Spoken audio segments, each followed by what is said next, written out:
সম্মানিত ভিউয়ার্স, আমরা যারা ইংরেজি ভাষা চর্চা করি অথবা শিখি অথবা শেখাই, আমাদের এই ভাষা শেখানো বা শেখার প্রক্রিয়ায় ডব্লিউএস কোশ্চেন ওয়ার্ডগুলোর ব্যাপক প্রভাব বা ব্যবহার রয়েছে। দৈনন্দিন জীবনে আমরা সাধারণত যতগুলো প্রশ্ন করে থাকি তার বেশিরভাগই আমাদের ডব্লিউএস কোশ্চেন ওয়ার্ড দিয়ে করা হয়ে থাকে। তো ডব্লিউএস কোশ্চেন নিয়ে এই ধারাবাহিক এই পর্বের আমি আজকে আপনাদের সাথে স্থানবাচক শব্দ ওয়্যার নিয়ে আলোচনা করব এবং আশা করছি আপনারা যদি এই ভিডিওটি মনোযোগের সহিত দেখেন এবং পুরোপুরি দেখেন তাহলে ওয়্যার দিয়ে প্রশ্ন করতে ভবিষ্যতে আর কোথাও কোনো সমস্যা আপনাদের হবে না। তো প্রথম কথা হলো যে আমরা কিভাবে এটি বুঝবো যে এটি স্থানবাচক শব্দ। এটি খুবই সহজ, সেটি হলো যে আমরা যদি কোনো ডিক্লারেটিভ সেন্টেন্সে অথবা সিম্পল সেন্টেন্সে দেখতে পাই টু, অ্যাট, ওয়ান, ফ্রম সাথে যদি নাউন থাকে এবং এই ওয়ার্ডটি যদি ব্যবহার করা হয় তাহলে এটি হচ্ছে স্থানবাচক শব্দ ব্যবহার এভাবে হয়ে থাকে। অন্য ওয়ার্ড দ্বারা ব্যবহার হতে পারে, কিন্তু এটি একটু কমন বা সাধারণ একটি ধারণা আমি আপনাদের সাথে উপস্থাপন করলাম। আমি এখন ধাপে ধাপে আপনাদের দেখাবো আসলে কিভাবে ওয়ার্ড দিয়ে আমরা প্রশ্ন করতে পারি। তো চলুন কথা না বাড়িয়ে আমরা আমাদের মূল আলোচনা শুরু করি। সম্মানিত ভিউয়ার্স, এই স্লাইডটিতে লক্ষ্য করে যে ওয়্যার অর্থাৎ ইন হোয়াট প্লেস ইন্ডিকেটর, এটার স্ট্রাকচারটা কি হবে। এই যে আমরা যখন ডব্লিউএস কোশ্চেন ওয়ার্ড ওয়্যার দিয়ে প্রশ্ন করব তখন বা কোনো সিম্পল সেন্টেন্সকে যখন আমরা এটাকে রূপান্তর করব ডব্লিউএস কোশ্চেন ওয়ার্ডে, তখন ডব্লিউএস কোশ্চেন সেন্টেন্সে, তখন সেটা কিভাবে করব। প্রথমেই আমরা ডব্লিউএস কোশ্চেন ওয়ার্ড ওয়্যার ব্যবহার করব, তারপরে to be verb, have verb, modal auxiliaries এগুলো থাকবে, প্লাস সাবজেক্ট, তারপরে এক্সটেনশন থাকবে। বি ভার্ব বলতে সাধারণত এটা আমরা জানি সবাই, আর তারপর আমি এখানে একটু উল্লেখ করেছি সবার আবার একটু মনে করিয়ে দেওয়ার জন্য, am, is, are, was, were. তারপরে হচ্ছে হ্যাভ ভার্ব হচ্ছে হ্যাভ, হ্যাজ, হ্যাড। আচ্ছা, মোডাল অক্সিলারিজ হচ্ছে can, could, may, might, shall, should, must ইত্যাদি। তো এই একটি সাধারণ ধারণা। এবারে আমরা প্রতিটি স্লাইড ধরে ধরে এইগুলো কিভাবে আমরা ব্যবহার করব বা কিভাবে আমরা বাস্তব জীবনে প্রয়োগ করতে পারি সেটি আমরা এখন দেখব। তো চলুন আমরা পরবর্তী স্লাইডে চলে যাই। সম্মানিত ভিউয়ার্স, এখানে লক্ষ্য করুন যে আমি এই স্লাইডটিতে সবার উপরে কিন্তু স্ট্রাকচারটা উল্লেখ করেছি। এটা আপনারা দেখে নেবেন। আমি পূর্বে একটু অল্প করে ব্যাখ্যা দিয়েছিলাম, এটি খুব একটা ব্যাখ্যার প্রয়োজন পড়ে না। আপনারা যারা একটু অ্যাডভান্স লেভেলের লার্নার আর যারা একটু মোটামুটি প্রাথমিক পর্যায়ে রয়েছেন তারা একটু পিছন থেকে দেখে এসে স্লাইডগুলি আস্তে আস্তে আস্তে আস্তে পর্যায়ক্রমে বোঝার চেষ্টা করবেন। তো লক্ষ্য করুন এখানে sentence man is living in society. আমি শুরুতেই বলেছিলাম যে ইন, টু, অ্যাট, ফ্রম এর সাথে যখন নাউন থাকবে তখন সেগুলো সাধারণত প্লেস বা স্থানবাচক শব্দ নির্দেশ করে, অন্য ওয়ার্ড দিয়ে শুরু হতে পারে। তো আমরা দেখি এই সেন্টেন্সটা কিভাবে আমরা রূপান্তর করব। তো প্রথমে আমরা বলেছিলাম স্ট্রাকচার অনুযায়ী কি হবে। প্রথমে আমরা ব্যবহার করব ওয়্যার, ওয়্যার, ওকে, ওয়্যার। তারপর দেখব বি ভার্ব। এখানে বি ভার্ব কি আছে, ইজ, ওয়্যার ইজ। তারপর ব্যবহার করব আমরা সাবজেক্ট, সাবজেক্ট কি আছে, ম্যান, ম্যান। তারপর এক্সটেনশন কি আছে, লিভিং, নোট অফ ইন্টিগ্রেশন। লক্ষ্য করুন আমি কিন্তু এখানে এই যে কি বলে যে কোন শব্দটা স্থানবাচক শব্দ সেটা আসলে রেড কালার দিয়ে আইডেন্টিফাই করেছি। এটা সব জায়গায় থাকবে না অবশ্য, এটা আপনাকে নিজেকে বুঝে নিতে হবে। আমি আবারও চেনার জন্য কি করবেন বলে দিই। সাধারণত ইন, অ্যাট, অন, ফ্রম এগুলো যখন থাকে এর সাথে যখন কি বলে নাউন থাকে তখন সাধারণত এটি কি বলে যে স্থানবাচক শব্দ বোঝায়। তো অন্য ওয়ার্ড দ্বারাও এটি শুরু হতে পারে, ব্যতিক্রম তো থাকবেই। এখানে দেখুন the players have gone to the field. আশা করছি এটা এখন আপনি পেরে যাচ্ছেন। আপনি একটু নিজে করুন, আগে প্রয়োজনে ভিডিওটা পজ করে দিন, তারপর নিজে করে আমারটার সাথে মিলিয়ে নেন। টু দ্য ফিল্ড, তাহলে এখানে টু দ্য ফিল্ডে যে স্থানটা সেটা বাদ চলে যাবে। বাদ চলে গেলে প্রথমে আমরা ব্যবহার করবো ইয়া,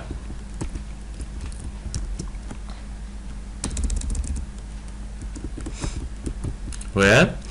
তারপরে ব্যবহার করব কি আমরা এখানে হ্যাভ ভার্ব আছে, হ্যাভ, হ্যাভ। তারপর দ্য প্লেয়ার্স,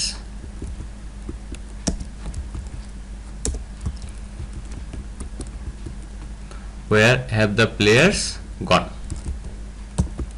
ওকে, কঠিন কিছু না। এখন দেখুন এই স্ট্রাকচারটা যদি আপনি মনে রাখেন, সেই সাথে যদি আপনি চিন্তা করতে পারেন, আপনি যদি আইডেন্টিফাই করতে পারেন বা চিহ্নিত করতে পারেন যে কোন শব্দটার ভিত্তিতে বা কোন স্থানের ভিত্তিতে আপনি প্রশ্ন করছেন। স্থানের ভিত্তিতে যখন প্রশ্ন করব তখন আমরা অবশ্যই ওয়্যার দিয়ে সেই সেন্টেন্সটি শুরু হবে। ওয়্যার দিয়ে শুরু হওয়ার পাশাপাশি আমরা অক্সিলারি ভার্বটি ব্যবহার করব, অথবা মডাল অক্সিলারি ভার্ব ব্যবহার করব, অথবা আমরা হ্যাভ, হ্যাজ, হ্যাড ব্যবহার করব। তারপরে আমরা সাবজেক্টের পর আমরা এক্সটেনশন ব্যবহার করব। যেমন এটি যদি আমরা লক্ষ্য করি, দেখুন Shimu will come from Rajshahi, এখানে শিমু হচ্ছে সাবজেক্ট, এই যে উইল হচ্ছে এখানে কি বলে অক্সিলারি ভার্ব, কাম হচ্ছে main verb, from Rajshahi, Rajshahi হচ্ছে প্লেস ইন্ডিকেটর। অর্থাৎ এই যে ফ্রম মনে আছে কিনা আমি দেখিয়েছিলাম যে ফ্রম, এবং এই কি বলে তাহলে এটাকে যদি আমরা শুরু করতে পারি কিভাবে, ওয়্যার, ওয়্যার তারপর কি অক্সিলারি ভার্ব, সাবজেক্ট, এটা যেহেতু প্রপার নেম আমাদের বড় ক্যাপিটাল লেটার ব্যবহার করতে হবে, শিমু খাম from. Okay, note of interrogation. চলুন এবার আপনাদের আরেকটি স্লাইড নিয়ে যাই, সেখানে আমরা আর কিছু অনুসরণ করব। দেখুন এখানে কিন্তু আমি স্ট্রাকচারটার উপরে রাখিনি, স্ট্রাকচার না রাখার কারণে এখন স্ট্রাকচারটা আমাদের মাথায় রাখতে হবে মোটামুটি কিভাবে, মনে আছে তো? নিঃসন্দেহে মনে আছে যে ওয়্যার দিয়ে আমরা শুরু করব, তারপরে অ্যাডভার্ব অথবা অক্সিলারি ভার্ব অথবা মডাল অক্সিলারি ভার্ব ব্যবহার করব, তারপর সাবজেক্ট, তারপরে এক্সটেনশন ব্যবহার করব, এবং যেটা আমাদের প্লেস ইন্ডিকেটর যে শব্দটি সেটি বাদ হয়ে যাবে। এটা আমি যদি এখানে প্লেস ইন্ডিকেটর সকল শব্দগুলিকে আমি রেড মার্ক করে রেখেছি, এটি সহজ হয়ে গেল এবং এটা আপনাদের বুঝতে অসুবিধা হবে না। যেমন আমি বলেছিলাম যে ইন, at, on, from, এই যে এখানে দেখুন আন্ডার দ্য ট্রি, অর্থাৎ এই যে আন্ডার দ্য ট্রি এটা কিন্তু প্লেস ইন্ডিকেটর ওয়ার্ড। সুতরাং আমি ওখানেও বলেছিলাম যে এটি অন্যভাবে শুরু হতে পারে, আমি একটু কমন আইডিয়া আপনার সাথে দিয়েছি।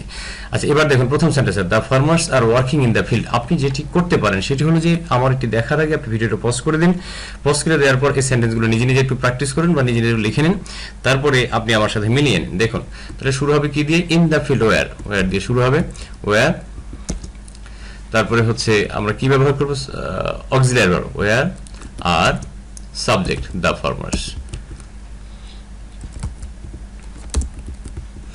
The where are the farmers working, extension. Okay, তারপর নেক্সট ওয়ান, এটা কঠিন কিছু না, আমি খুব দ্রুত করে যাচ্ছি যাতে ভিডিওটা কলেবরটা ছোট করার জন্য। ওয়্যার, তারপর ইজ, ইয়োর, এখানে যেহেতু মাই আছে আমরা সাবজেক্টটা চেঞ্জ করে দেব, ইয়োর, ইয়োর মাদার কুকিং। ওকে, তারপরে হচ্ছে next sentence, the people were under the tree, তারপর এটা যথার্থ ওয়্যার দিয়ে শুরু হবে, ওয়্যার, তারপর কি হবে, অক্সিলারি ভার্ব, দ্য পিপল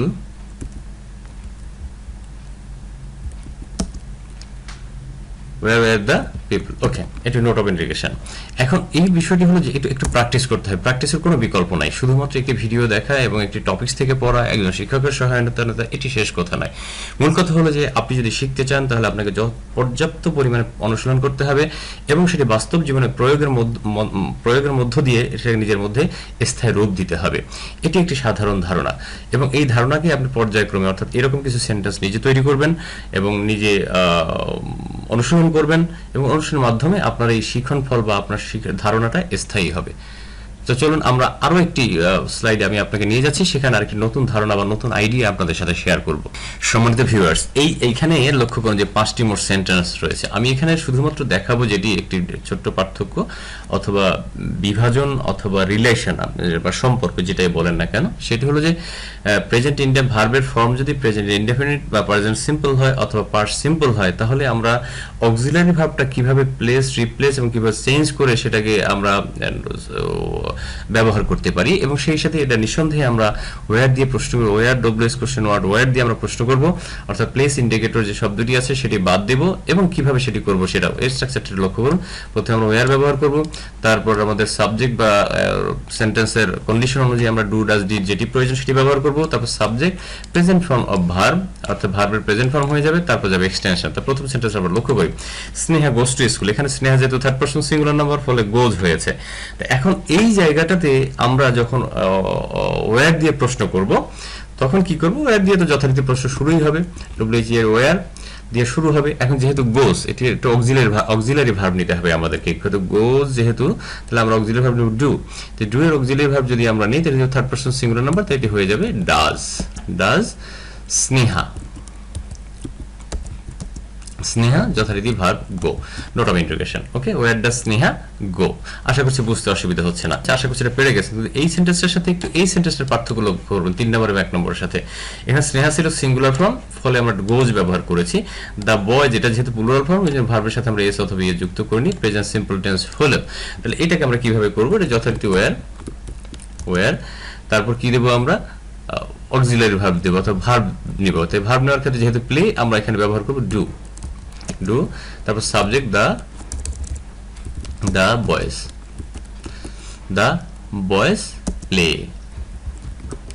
ওকে, এটুকু বুঝতে অসুবিধা হওয়ার কথা নেই। এবং এই বাকি দুটো আপনি নিজেরা একটু ট্রাই করেন, অথবা যদি আপনি ভালো শিখতে চান তাহলে আপনি এখনই ভিডিওটা পজ করে দিন, নিজে এটাকে সমাধান করুন, সমাধান করার পরে আবার আমার উত্তরের সাথে মিলিয়ে নিন।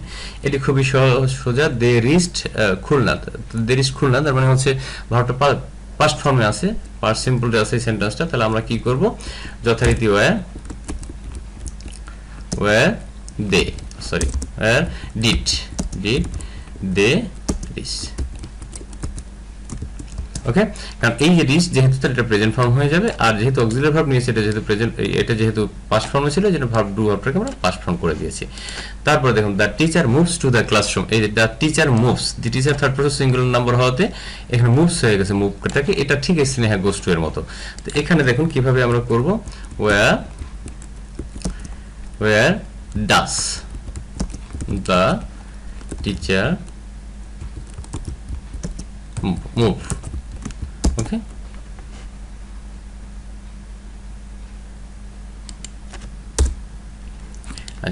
এখানে where does the teacher move, অর্থাৎ যদি থার্ড পারসন সিঙ্গুলার নাম্বার হয় তখন আমরা শুধুমাত্র ভার্বের সাথে এস বা ইয়ে যুক্ত করব, যদি থার্ড পারসন সিঙ্গুলার নাম্বার না হয় তখন আমরা এস বা ইয়ে যুক্ত করব না। আশা করছি একটুকু বুঝতে আপনাদের অসুবিধা হয়নি।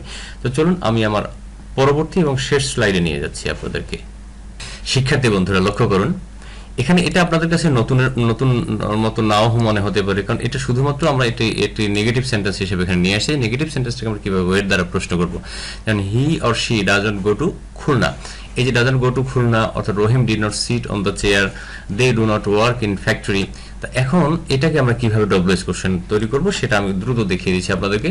ওয়ার যথারীতি ওয়ার দিয়ে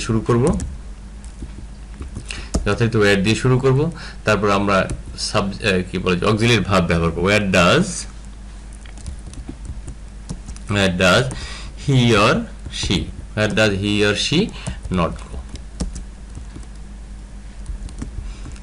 এই প্রথম সেন্টেন্সটি দেখার পরে সম্ভবত আশা করছি বাকি দুটো আপনারা পেরে যাবেন। তারপর আমি করে দিচ্ছি এবং আপনারা এর সাথে মিলিয়ে নেবেন। Rahim did not sit on the chair, এটা খুবই সহজ। সেটা হলো যে Rahim did not sit, wire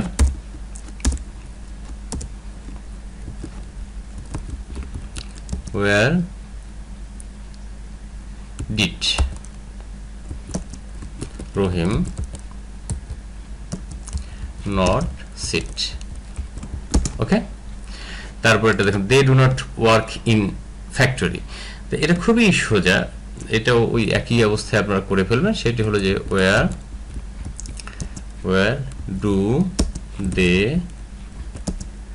do they not work,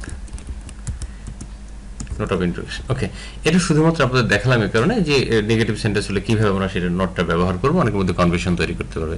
তো আশা করছি আমার এই ভিডিওটি আপনাদের কিছুটা হলে উপকার করেছে। এবং যাওয়ার আগে আপনাদেরকে বলে রাখি, যদি আপনার ভিডিওটি ভালো লাগে তাহলে দয়া করে লাইক দিবেন, শেয়ার করবেন, অন্যকে দেখার সুযোগ করে দেবেন। সবাই ভালো থাকবেন, ধন্যবাদ সবাইকে।